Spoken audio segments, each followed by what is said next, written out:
Is there an ideal corporate environment that can really allow trust and trust building to flourish?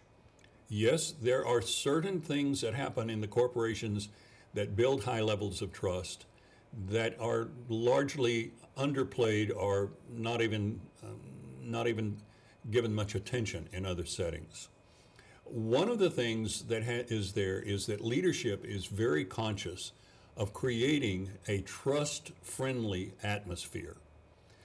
The reason for that is that trust is as much about how I feel towards someone as what I know about the person.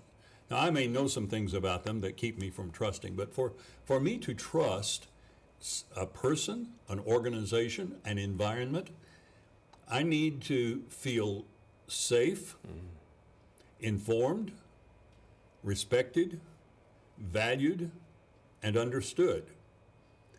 And corporations that promote a setting in which people do feel safe, informed, respected, valued, and understood are creating the kind of atmosphere in which trust can flourish.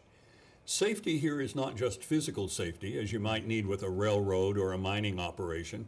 It is emotional. It is psychological. It is social. I've got to feel that I can voice my opinion, I can offer my view, and not worry about what people are going to say behind my back. I can raise my objection to what we're doing because I think there's something we've not thought through well, without worrying about the consequences that are going to come from my having challenged the status quo.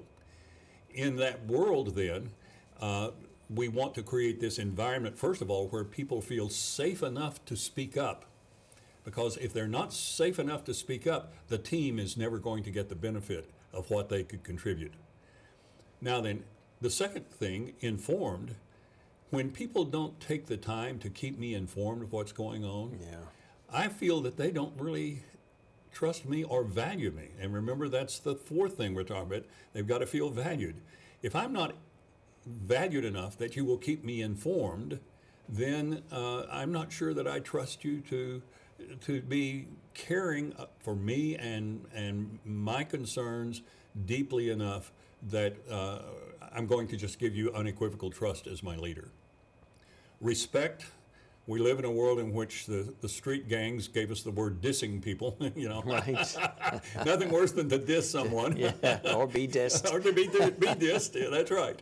And so building that respect, being sure that people talk to one another in respectful ways, being sure that we get racist and ethnic slurs and illusions and jokes out of the workplace, where every person is treated with respect. That then communicates to them that they are valued. And once they are valued, then they are going to be more eager to share their views, at which point we don't have to go along with what they want to do. They will accept that leadership doesn't go along with what they want to do if they feel that they were heard and they were understood.